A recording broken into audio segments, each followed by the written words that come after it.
Hi friends, good evening అండి. నేను గత కొన్ని నెలలుగా ఏపీడిఎస్సి 2025 సంబంధించినటువంటి అప్డేట్స్ను రెగ్యులర్గా అందిస్తున్నాను. ఇంగ్లీష్ మెథడాలజీ మీద వీడియోస్ చేస్తున్నాను, ఇంగ్లీష్ గ్రామర్ మీద కూడా వీడియోస్ చేస్తున్నాను.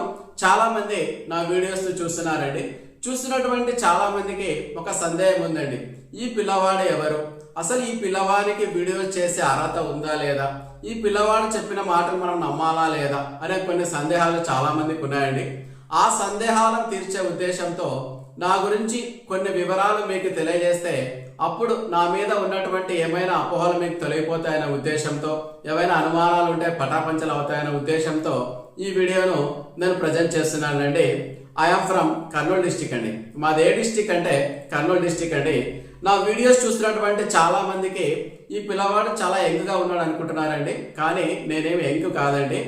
ఐఆమ్ 42 years ఓల్డ్ అండి. నా వయసు ఎంత అంటే 42 సంవత్సరాలు అండి. ఐ వాజ్ బోర్న్ ఇన్ 1983 అండి. నేను 1983 సంవత్సరంలో పుట్టాను. ప్రస్తుతం చూడడానికి యంగ్గా కనిపిస్తున్నప్పటికీ నాకు కాస్త టీచింగ్ ఎక్స్పీరియన్స్ ఎక్కువగానే ఉందండి. నా టీచింగ్ ఎక్స్పీరియన్స్ 20 years అండి. ప్రస్తుతము నేను స్కూల్ అసిస్టెంట్ ఇంగ్లీష్ టీచర్గా పనిచేస్తున్నాను. నా ప్రయాణం ఎలా సాగింది అనే విషయాలను నేను మీకు తెలియజేస్తానండి ఈ వీడియోలో. మాది ఇంతకుముందే చెప్పినట్టుగా కర్నూలు డిస్టిక్ అండి. నా ఎడ్యుకేషన్ అంతా కూడా గవర్నమెంట్ స్కూలు, గవర్నమెంట్ కాలేజీలోనే సాగిందండి. నేను 1998లో 10th క్లాస్ పూర్తి చేసుకోవడం జరిగిందండి. నాకు 10th క్లాస్లో కేవలం 365 మార్కులు సాధించడం మాత్రమే జరిగిందండి. ఆ తర్వాత నేను ఇంటర్మీడియట్లో మ్యాథ్స్, ఎకనామిక్స్, కామర్స్ గ్రూప్తో 2000లో నేను ఇంటర్మీడియట్ను పూర్తి చేయడం జరిగిందండి. నాకు ఇంటర్మీడియట్లో 690 మార్క్స్ రావడం జరిగిందండి. నేను ఇంటర్మీడియట్ పూర్తి అయిన తర్వాత డైట్ సెట్కు అపేర్ కావడం జరిగింది. నాకు డైట్ సెట్లో 76వ ర్యాంకు రావడంతో కర్నూలు డిస్టిక్లోని తాండ్రపాడు కాలేజ్లో 2 years diploma in education DEd కోర్సును పూర్తి చేయడం జరిగిందండి. డిఎడ్ కోర్సును పూర్తి చేసిన తర్వాత నేను ఫస్ట్ టైం డిఎస్సి 2003కి అపేర్ కావడం అనేది జరిగిందండి. నేను డిఎస్సి 2003లో ఎటువంటి కోచింగ్ తీసుకోకుండానే డిస్టిక్లో 45వ ర్యాంకు సాధించడం జరిగిందండి. నేను ఏ కోచింగ్ సెంటర్కు వెళ్ళలేదండి. నేను డిఎడ్ కోర్స్ చదువుతున్నప్పుడే డిఎస్సి ప్రిపేర్ కావడం వల్ల చాలా సులభంగానే నేను మంచి ర్యాంక్ సాధించడం అనేది జరిగింది. ఫస్ట్ ఇయర్లోనే డిఎస్సి సిలబస్ అనేది నేను చదవడం ప్రారంభించానండి. ఆ తర్వాత డిఎస్సి 2003 అక్టోబర్లో నోటిఫికేషన్ రావడం జరిగింది. 2004 ఏప్రిల్లో ఎగ్జామ్ రాయడం జరిగింది. ఆ తర్వాత రిజల్ట్స్ వచ్చినప్పుడు చూసుకుంటే నాకు దాదాపు 83 మార్కులు రావడం జరిగిందండి. అప్పుడు నేను డిస్టిక్ 45th ర్యాంకు ఏ కోచింగ్ సెంటర్కి వెళ్లకుండానే సొంతంగా ప్రిపేర్ అవుతూ 6 నెలలు రోజుకు 14 గంటలు కష్టపడి నేను డిస్టిక్ 45th ర్యాంకు ఎస్జిటిగా సాధించడం జరిగిందండి. 2005 నవంబర్లో మాకు పోస్టింగ్స్ ఇవ్వడం అనేది జరిగిందండి. నేను 2005 నవంబర్ నుండి ఎస్జిటిగా పనిచేస్తూ డిస్టెన్స్లో డాక్టర్ బిఆర్ అంబేద్కర్ ఓపెన్ యూనివర్సిటీలో డిగ్రీ పూర్తి చేయడము జరిగిందండి. డిగ్రీలో నా సబ్జెక్ట్స్ మీ అందరి సబ్జెక్ట్స్ లా కాకుండా చాలా విచిత్రంగా ఉంటాయండి. నా ఆప్షనల్స్ ఏంటి డిగ్రీలో అంటే మొత్తం మీద 3 సబ్జెక్టులు ఉంటాయి కదండి. ఫస్ట్ సబ్జెక్టు మ్యాథమెటిక్స్ అండి, సెకండ్ సబ్జెక్టు ఇంగ్లీష్ లిటరేచర్ అండి, థర్డ్ సబ్జెక్టు ఎకనామిక్స్ అండి. మ్యాథమెటిక్స్, ఇంగ్లీష్ లిటరేచర్, ఎకనామిక్స్ ఈ 3 సబ్జెక్ట్ కాంబినేషన్స్తో నేను డిగ్రీని పూర్తి చేయడము జరిగిందండి.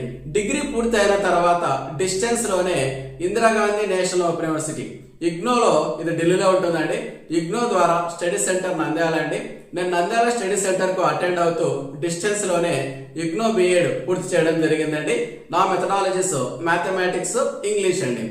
నాకు డిఎస్సి 2008 నాటికే స్కూల్ అసిస్టెంట్ రాయడానికి కావాల్సిన అర్హతలు అన్నీ ఉన్నాయండి. నేను ఎగ్జామ్ కూడా అపేర్ కావడం జరిగింది. కాకపోతే నేను అప్పటికే ఎస్జిటిగా పనిచేస్తున్నాను, నాకు బాగానే శాలరీ వస్తుంది. మళ్ళీ డిఎస్సి 2008లో మళ్ళీ జాబ్ సాధించాను అనుకోండి స్కూల్ అసిస్టెంట్, అప్పుడు మళ్ళీ అప్రెంటిస్ చేయాలి, చాలా తక్కువ జీతానికి పనిచేయాలనే ఉద్దేశంతో నేను ప్రిపరేషన్ కొనసాగించకుండా, ఏమాత్రం ప్రిపరేషన్ లేకుండా నేను డిఎస్సి 2008కి అపేర్ కావడం జరిగిందండి. నేను ప్రిపరేషన్ చేయలేకపోయినప్పటికీ ఒక 2 మార్కులతో నాకు జాబ్ అనేది కోల్పోవడము జరిగింది. ఎందుకంటే నాకు కూడా ఇంట్రెస్ట్ లేదండి. ఎందుకంటే నేను మళ్ళీ అప్పటికే నాకు దాదాపు 34,000 జీతం వచ్చేది ఆ టైంలోనే. నేను మళ్ళీ ఎందుకు తక్కువ జీతానికి పనిచేయాలి అనే ఉద్దేశంతో అప్రెంటిస్ మళ్ళీ చేయాలి కదా, అనే ఉద్దేశంతో నేను డిఎస్సి 2008ను ఇంట్రెస్ట్ లేకుండా రాయడం జరిగింది కాబట్టి సెలెక్ట్ కాలేదండి. ఆ తర్వాత డిఎస్సి 2012 అండి. అప్పుడు కిరణ్ కుమార్ రెడ్డి ప్రభుత్వము మొట్టమొదటిసారిగా అప్రెంటిస్షిప్ అనే విధానాన్ని రద్దు చేసి మొట్టమొదటి నోటిఫికేషన్ ఇవ్వడం జరిగిందండి. ఎప్పుడైతే అప్రెంటిస్షిప్ రద్దు అనే వార్త నా చెవిలో పడిందో అప్పటి నుండి ఒక బలమైన లక్ష్యాన్ని ఏర్పరచుకొని ఖచ్చితంగా స్కూల్ అసిస్టెంట్ ఇంగ్లీష్ పోస్ట్ సాధించాలన్న ఉద్దేశంతో నిరంతరం కష్టపడి చదివానండి. నేను డిస్ట్రిక్ట్ 5th ర్యాంక్ సాధించడం జరిగిందండి. ఈ స్కూల్ అసిస్టెంట్ కూడా నేను ఎక్కడ కోచింగ్ తీసుకోలేదండి. కోచింగ్ తీసుకోకుండానే సొంతంగా నా ఇంటి వద్దనే ప్రిపేర్ అవుతూ ఒక దాదాపు 1 మంత్ సెలవు పెట్టి ఎగ్జామ్ కు ముందు ఎస్జిటి ఉద్యోగం సెలవు పెట్టి నా ప్రిపరేషన్ కొనసాగించానండి. రిజల్ట్ వచ్చిన తర్వాత చూస్తే నేను DSC school assistant district 5th rank సాధించడము జరిగిందండి.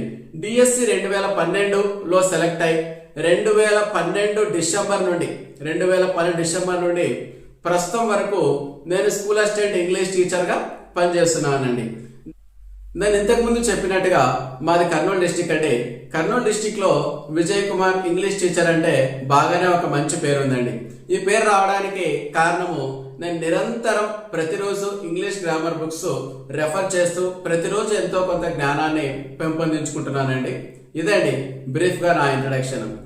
ఇప్పుడు మీకు అర్థమై ఉంటుందండి, నేను ఏపీడిఎస్సికి సంబంధించినటువంటి అప్డేట్స్ కానీ, ఇంగ్లీష్ గ్రామర్ మీద చేస్తున్నటువంటి వీడియోస్ కానీ, తర్వాత ఇంగ్లీష్ మెథడాలజీ మీద చేస్తున్నటువంటి వీడియోస్ కానీ అర్హత ఉందా లేదా అనే విషయాన్ని తెలియజేయాలనే ఉద్దేశంతో, నాకు సంబంధించినటువంటి కొన్ని అంశాలను మీకు తెలియజేయాలనే ఉద్దేశంతో నేను ఈ వీడియోను ప్రజెంట్ చేస్తున్నానండి. Thank you friends. మనం మళ్ళీ మరొక వీడియోలో కలుద్దామండి. Until then bye bye. This your English Vijay.